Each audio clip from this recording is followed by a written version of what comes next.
Hello friends, स्वागत है आपका आपके अपने लीगल चैनल सोच पर प्रहार में। मैं हूं एडवोकेट सनी शर्मा। दोस्तों, आज के समय मेंटेनेंस केस में एक बहुत बड़ा ट्रेंड चल रहा है। ये ट्रेंड क्या है कि लड़की पक्ष की तरफ से लड़की ये दिखा देती है कि वो कोई जॉब नहीं करती, जबकि दोस्तों कई बार ऐसा होता है कि वो जॉब कर रही होती है।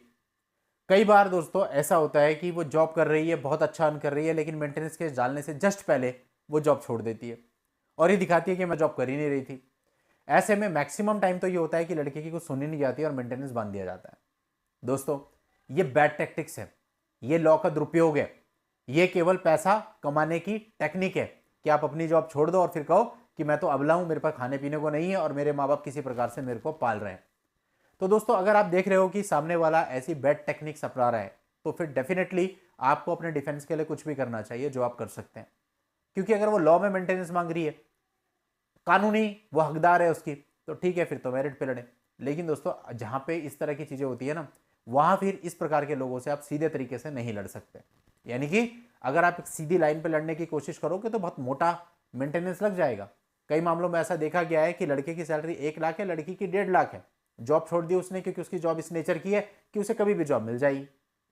अब कह दिया मैं तो जॉब ही नहीं करती, मैं तो पिछले 6 महीने से मैंने माँ बाप पे डिपेंडेंट हूँ। और लड़के की सैलरी चूंकि 1 लाख है, तो बन गया अच्छा सा मेंटेनेंस, 30,000 रुपए की पेंशन लग गई महीने की। तो दोस्तों, इस तरह से इस लॉ का, मेंटेनेंस लॉ का दुरुपयोग आज के समय पे होता है। और जब मेंटेनेंस अच्छा बंधा हुआ होता है, अच्छा मिल रहा होता है, तो फिर वो बाकी भी जगह एकदम अप रहते हैं, उनका कॉन्फिडेंस एकदम बूस्ट रहता है कि देख 30,000 रुपये महीना दे रहा है ना, दिखा दी ना, और अब हम इसको बढ़वाएंगे भी। और बार बार आपको परेशान करने के लिए नए नए हथकंडे अपनाए जाते हैं।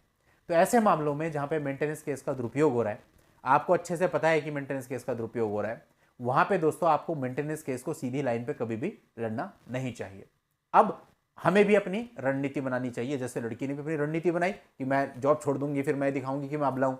इसी तरह से दोस्तों, हमें भी अपनी रणनीति बनानी है कि हम अब कोर्ट में क्या दिखाएंगे, हम अब कैसे लड़ेंगे, हम खुद को कैसे प्रेजेंट करेंगे ताकि हमारा मेंटेनेंस कम से कम लगे। आप शेर तो हम सवा शेर, इस तरह से आप लड़ेंगे तो आप अपने आप को सेव कर पाओगे, वरना लुट जाओगे।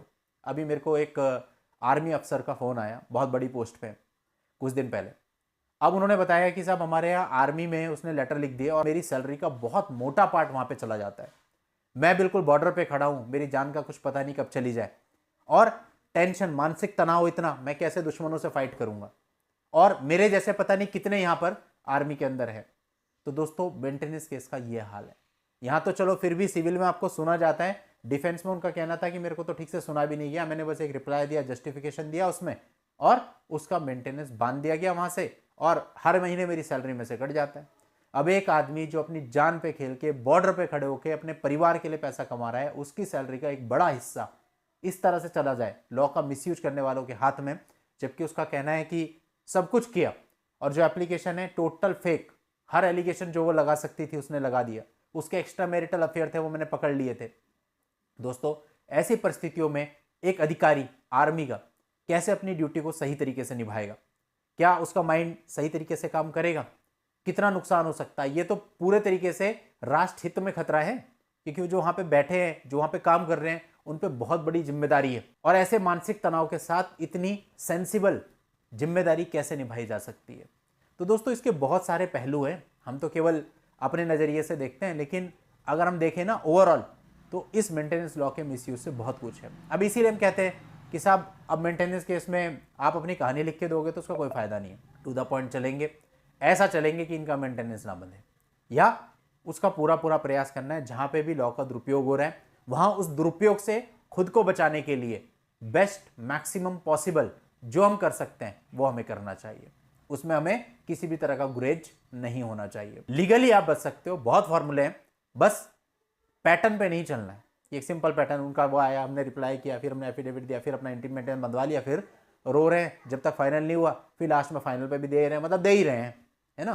तो मेंटेनेंस केसेज में आपकी रणनीति बहुत अहम होती है। अब कई लोगों का प्रश्न होगा, सर आपने ये तो बोल दिया, ये तो बताया नहीं क्या रणनीति अपनाए।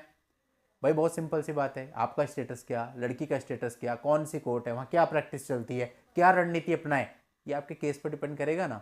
ये सारी चीजें हवा में नहीं हो सकती, क्योंकि जो वीडियो बनाए गए ये तो केवल एक जनरल है। इन जनरल आपको एक चीज समझाई गई कि भाई ऐसे, लेकिन एक्चुअल में आपके केस में क्या होना है वो तो आपके स्पेसिफिक केस पे डिपेंड करेगा। तो ये जनरल तरीके से नहीं हो सकता कि एक बात बोल दी और वो सब पे लागू हो जाए। ऐसा बिल्कुल भी नहीं है। और अगर हम ऐसा करने लगे तो वो पूरी तरीके से गलत होगा, रिलायबल नहीं होगा, फिर आप उस पर ट्रस्ट नहीं कर सकते। तो इसलिए ऐसा काम करना ही नहीं है। वो काम करना है जो रिलायबल हो, और रिलायबल यहीं तक है जहां तक मैंने आपको बताया कि भैया मेंटेनेंस केस में बचाव बहुत हद तक आपके हाथ में है। बस एकदम से रिप्लाई देने की कोशिश ना करें। उससे पहले जितनी स्टडी, जितनी R&D और जितनी मेहनत आप कर सके खुद को बचाने के लिए, वो करें। चलिए दोस्तों, आज की इस वीडियो में इतना ही। नेक्स्ट वीडियो में नई जानकारी के साथ मैं आपसे फिर मिलता हूं। तब तक के लिए goodbye and thank you for watching. Take care.